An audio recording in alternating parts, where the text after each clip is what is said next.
Hey everyone, and welcome back for another deep dive. Always exciting to jump into a new book. You know me, I love a good deep dive into how people build wealth. And I'm always up for it. So today we're going to be taking a close look at the Next Millionaire Next Door. Oh, yeah, I've heard good things about that one. Yeah, have you read it? I haven't yet, but I've heard good things. Yeah, me too. And it's by Thomas J. Stanley and Sarah Stanley Fallow. Thomas Stanley, he wrote the original, right? He did. He wrote The Millionaire Next Door, and now he's teamed up with his daughter Sarah. Interesting. A family affair. Yeah, to kind of give us an updated look at, what it takes to build wealth in the 21st century.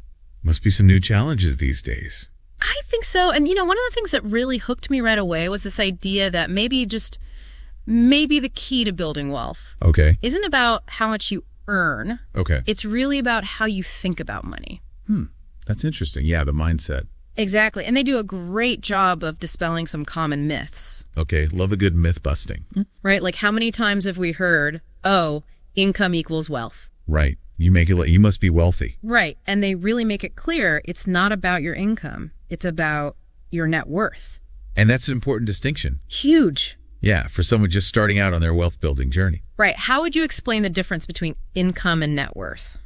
Income is like the water flowing from the tap, right? That's what you earn each month. Okay. But your net worth, that's the water collected in the tank after you account for any leaks.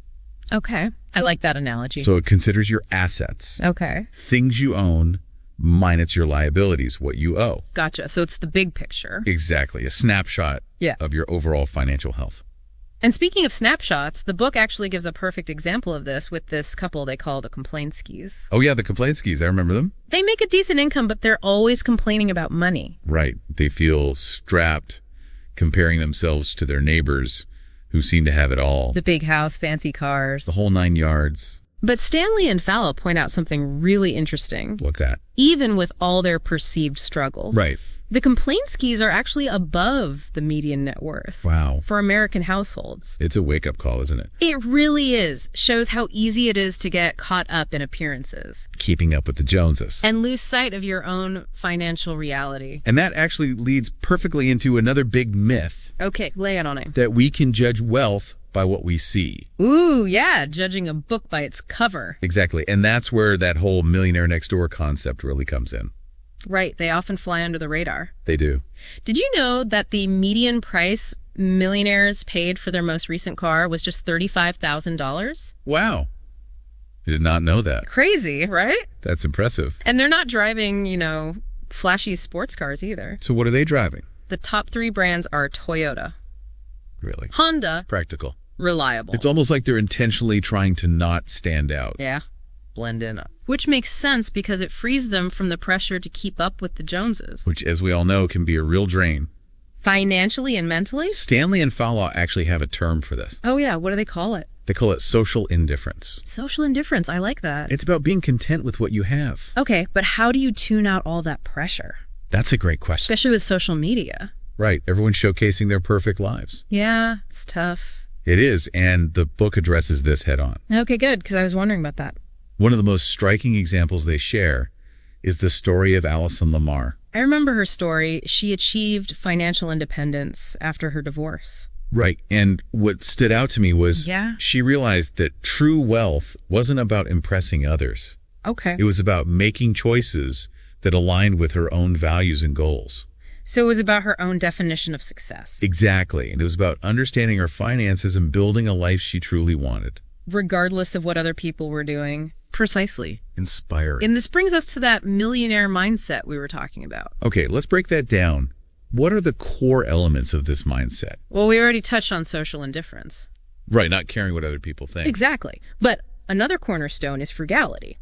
Okay, but frugality doesn't mean being cheap, right? No, it's not about depriving yourself. Okay. It's about being resourceful and intentional with your money. So making your dollars stretch. Exactly. And you know what? A whopping 70% of millionaires in their study said they've always been frugal. So it's a habit. It's ingrained in them. Yeah, not something they pick up later on. Seems to be a key part of their DNA. So how does this frugality play out in their daily lives? Well, they're not afraid to shop at discount stores. Makes sense. Negotiate prices or repair items instead of always replacing them. Smart. They're always looking for ways to make their money go further. Resourceful. And this ties into another element of the millionaire mindset. Okay, I bet I know what it is. Living below your means. Yes. Which boils down to a simple math equation. Less than you earn. Exactly. If you spend less than you earn, you'll accumulate wealth over time. Sounds so simple. It does. But it's not always easy. No, it's not. Especially when you're surrounded by messages telling you to buy the latest and greatest. Yeah. Upgrade your wardrobe. Keep up with all the trends. Exactly. And that's where discipline comes in. Ah, yes. The D word. The book even dedicates a whole chapter to the power of discipline. That's how important it is. It really is. And it's especially relevant today. With all the distractions. Oh, yeah. Everywhere you turn. So how do millionaires cultivate this discipline? Budgeting and planning are essential. Okay. So they're not just winging it. No, they have a plan. Yeah. Many millionaires can tell you exactly how much they spend in various categories each month. Oh, wow. That's impressive. But they also recognize that maintaining this discipline takes effort. Yeah. It's a muscle you have to exercise. Especially in the age of social media and targeted marketing. Oh, yeah. Those ads know how to get you. They talk about the need to be inoculated against these influences. Like building up a resistance. Yeah, being aware of those tempting offers and not giving in. So they're training their minds to stay focused on their long-term goals. Exactly. And remember those car buying habits we talked about earlier? Right. The Toyotas and Hondas. Sticking to reliable, affordable brands instead of chasing luxury. Perfect example of discipline in action. It all comes back to making conscious choices. Not just reacting to what everyone else is doing. But aligning your decisions with your values and goals. That's a great takeaway. And it's not just about spending habits. Oh, really? What else? This also applies to how millionaires manage their time. Time management.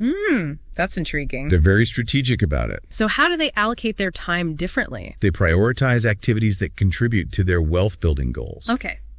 So give me an example. Reading business articles. Okay. Staying informed. Planning their investments and limiting distractions. So they're not spending hours scrolling through social media. No, they're very intentional with their time. Interesting. So they've got the mindset down, social indifference, frugality.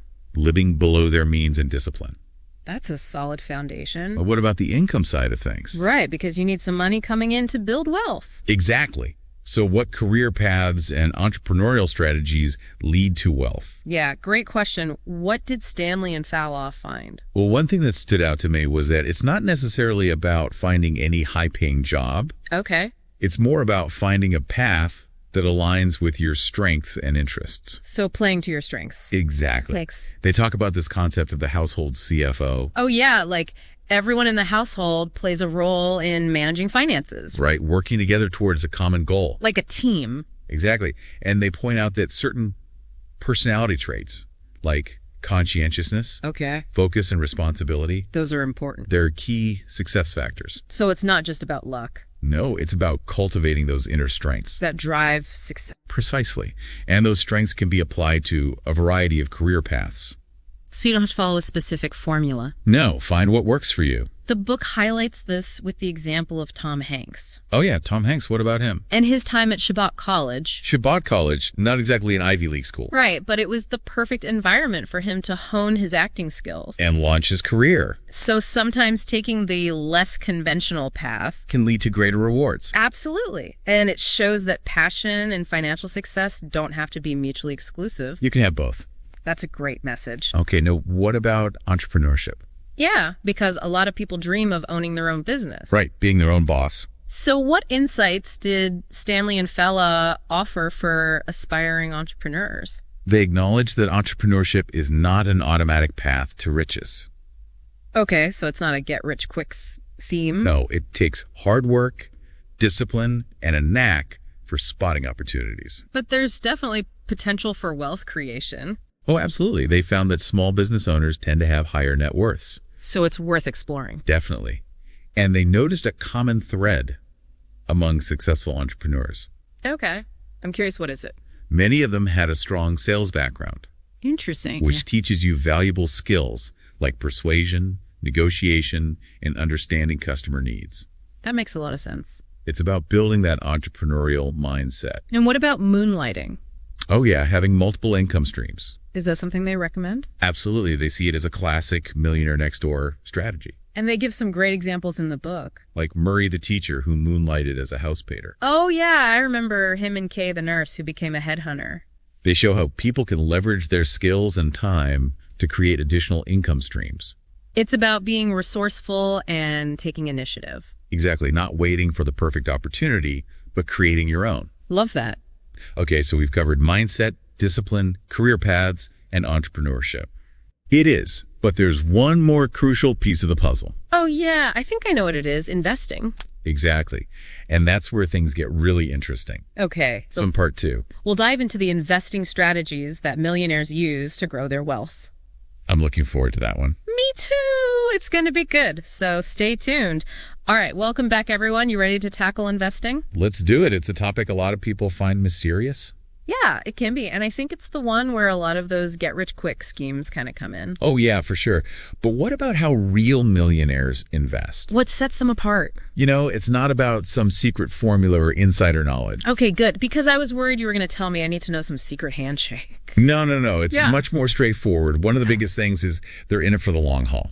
Okay, long-term investors. Exactly. They focus on building wealth slowly and steadily over time.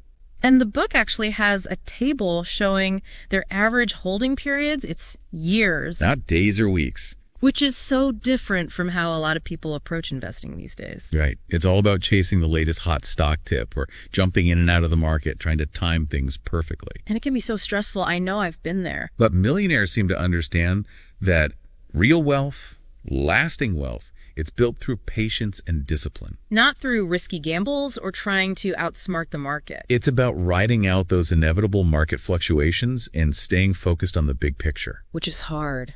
It is. It takes a certain level of courage. Okay. Courage to stay the course. And a willingness to take calculated risks. Calculated risks. Okay, so it's not about being reckless. No. It's about making informed decisions based on research and understanding the potential downsides. So you have to know what you're getting into. And they're not afraid to make those tough calls even when things get a little bumpy. But I think that's where a lot of people get stuck. They don't have that financial literacy to feel confident making those decisions. That's a great point. And it's something Stanley and Fallow really emphasize. Millionaires are constantly learning. Like lifelong learners. Exactly. They're reading business articles, researching investment options, staying informed about economic trends. So it's about having the knowledge to back up your decisions. And to manage risk effectively. So it's not just about having money, it's about knowing what to do with it. Exactly. You have to be financially literate. And I think that's intimidating for a lot of people. They think, oh, investing is too complicated. I don't have enough money to get started. But that's a misconception. You don't need a huge sum to begin. So what would you say to someone who's hesitant to dip their toes in the investing waters? Start by educating yourself. Okay. There are so many resources out there. Books, podcasts, online courses. You can even find a lot of free information online. Exactly. And remember, even small, consistent investments can add up over time. Thanks to the power of compounding. It's like magic, but it's math. Exactly. Yeah. And don't be afraid to seek professional advice if you need it. Right. Find a financial advisor you trust. But remember, a lot of millionaires manage their investments independently, too. So you can do it yourself. It's about finding what works best for you. And the book also talks about how the role of financial advisors is changing. It is. They're becoming more like coaches. Helping clients with not just their investments, but also their overall financial well-being. Exactly. They're addressing things like life transitions, family dynamics, even grief and loss. Wow. So it's a more holistic approach. It recognizes that money is just one piece of a fulfilling life. And they mentioned a study where 90% of advisors are engaging in this non-financial coaching. It's a really interesting trend. It shows that true financial well-being, it's about more than just numbers. It's about creating a life of purpose and meaning. Okay, so going back to some of those myths we debunked in part 1. Yeah, let's revisit those. One that sticks out is this idea that wealth is built overnight, through risky schemes or lucky breaks. Ah, yes, the myth of instant riches. And they point out lotteries and inheritance while they can contribute to wealth. They're less common paths than people might think. Less than 20% of millionaires inherited even a modest sum. And the odds of winning the lottery, well. Let's just say you're more likely to get struck by lightning. So it's not about hitting the jackpot. It's about building wealth through consistent effort and smart choices. Slow and steady wins the race. And they have this great story about Tony. Tony, remind me. This self-made millionaire who is mistaken for a laborer at the country club. Oh yeah, the one he actually financed. Exactly. Such a great story. It challenges those stereotypes about what a millionaire should look like. Right, he wasn't flashing his wealth. He was focused on building something meaningful. And it shows that true wealth isn't always visible. It's often about what you don't see, those quiet, disciplined choices made behind the scenes. And it reminds me of another myth they debunk. This idea that the rich are getting richer while the poor are getting poorer. Oh, yeah. That's a common one. But they actually cite research showing there's significant socioeconomic mobility. Meaning people move up and down the wealth scale throughout their lives. So it's not a fixed system. It's possible to improve your financial situation no matter where you start. As long as you're willing to put in the effort. And make smart decisions. They also talk about this difference between being income statement affluent versus balance sheet affluent. Right. Those who spend most of their income to appear wealthy. Versus those who prioritize building actual wealth. It's not about keeping up with the Joneses. It's about making choices that align with your long-term financial goals. Now, we've been talking a lot about the book, but I'd love to get your take on something. Okay, shoot. How do these principles of wealth building apply to today's world? It's a great question because the world has changed so much even since Stanley wrote the original Millionaire Next Door. Right. So much economic uncertainty. Technology is advancing at an incredible pace. But that's what makes this book so relevant. It shows that many of the core principles of wealth building are timeless. Like discipline, frugality, long-term investing. Those things hold true regardless of what's happening in the economy or the stock market. It's like a roadmap for navigating uncertain times. Exactly. It's not about predicting the market or getting lucky. It's about sticking to those sound financial principles that have stood the test of time. Okay, so it's reassuring in a way. We have some control over our financial future. We do, even in turbulent times. But it's also about having a plan, right? Yes. Being proactive, not just reacting to every market fluctuation or headline. So you don't get swept up in the fear or the hype. And speaking of technology, that's another big factor shaping our financial habits. Yeah, it's like a double-edged sword. On one hand, we have access to incredible tools for managing our finances. We can track our spending, research investments, even automate our savings. But it's also easier than ever to fall into debt and get caught up in consumerism. Online shopping, targeted advertising, social media. It's a constant barrage of temptation. It's like you need a digital detox for your finances. That's a great way to put it. They even talk about permission marketing.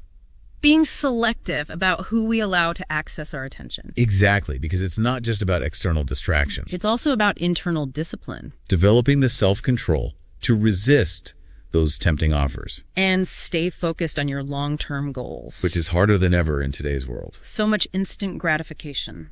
But their research shows that those who delay gratification, who think long-term. Those are the ones who build lasting wealth.